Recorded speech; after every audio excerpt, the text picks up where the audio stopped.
E aí, meus amigos, tudo certo? Estou de volta para mais uma dica de direito constitucional, tá? E hoje a dica envolve um tema que interessa a todo mundo, se eu não estou enganado. Joga na tela, vamos ver que tema é esse aí. Transporte de passageiros por aplicativos. Então isso aqui envolveria Uber, 99, Cabify e aplicativos de transporte particular individual de passageiro. Vem aqui comigo. O que acontece? Todo mundo deve saber que no Brasil inteiro o surgimento desses aplicativos gerou uma confusão, né? Gerou um enfrentamento com os taxistas.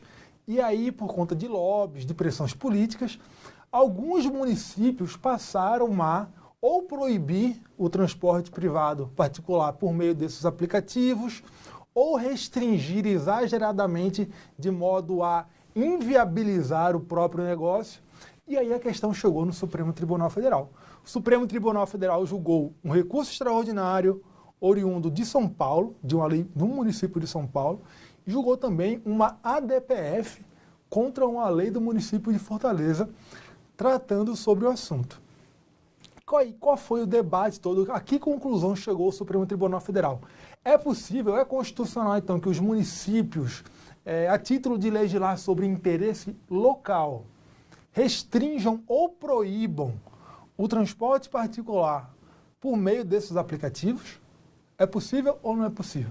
Vejam só, nos debates, esse julgamento se iniciou em 2018 e foi concluído agora em 2019, tá? E aí, os ministros, né, chegaram à conclusão de que essas restrições, essas vedações, elas conflitam com os fundamentos da República Brasileira, conflitam com princípios que regem a ordem econômica da nossa Constituição Federal e, inclusive, conflitam com a repartição de competências prevista na Constituição.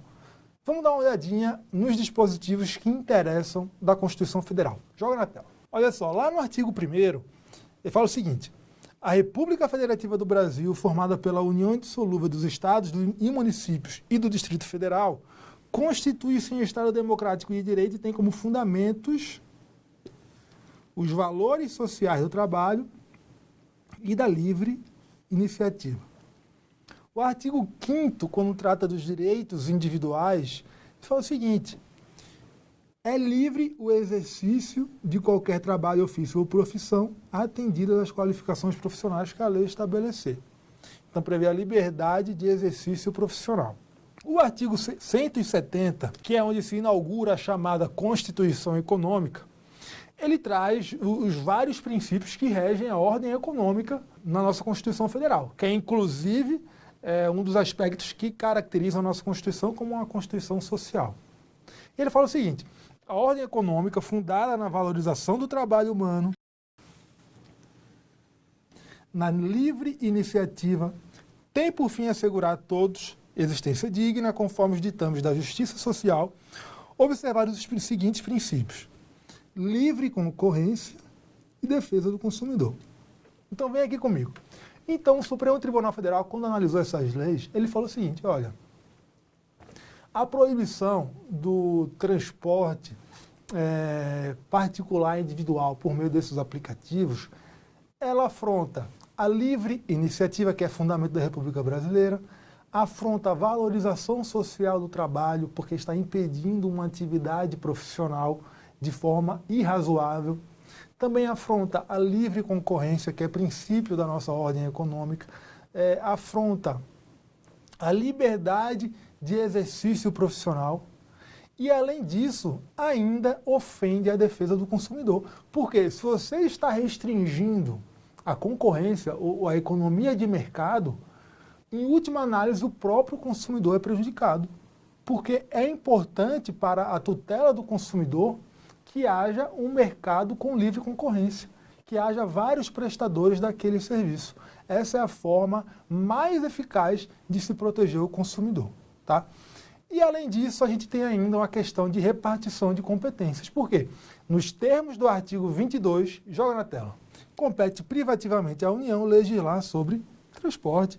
Então, o município não tem competência para legislar sobre transporte de forma geral. A competência é da União. Tá? O município pode tratar do serviço público de transporte intramunicipal, que é interesse local. Mas, sobre transporte, o município não pode tratar, inclusive sobre transporte privado de passageiros, ainda que a título de tratar de uma questão de interesse local, o município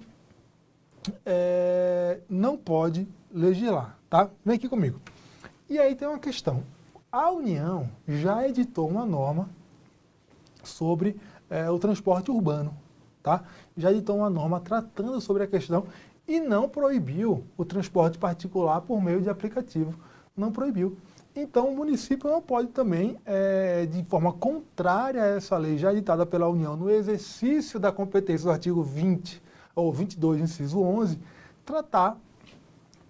proibir o transporte particular por meio de aplicativos. Tá? Então, é inconstitucional a proibição ou a restrição do transporte particular individual realizado por meio de aplicativos. É inconstitucional. E aí o Supremo Tribunal Federal, nesse julgamento, ele julgou conjuntamente um recurso extraordinário e um ADPF, ele fixou as teses aplicáveis ao caso. Joga aí, vamos ver. Primeiro, a proibição ou restrição da atividade de transporte por motorista cadastrado em aplicativo é inconstitucional por violação aos princípios da livre iniciativa e livre concorrência.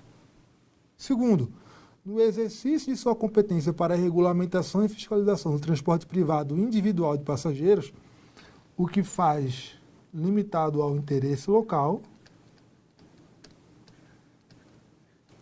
os municípios do Distrito Federal não podem contrariar os parâmetros fixados pelo legislador federal na Lei 13.640 e pela Constituição Federal.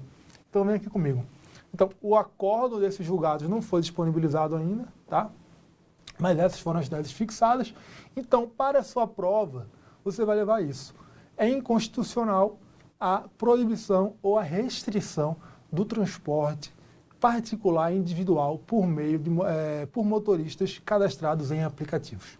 Tá bom? Fiquem atentos, essa foi a dica de hoje. Espero que tenha sido útil. Até a próxima.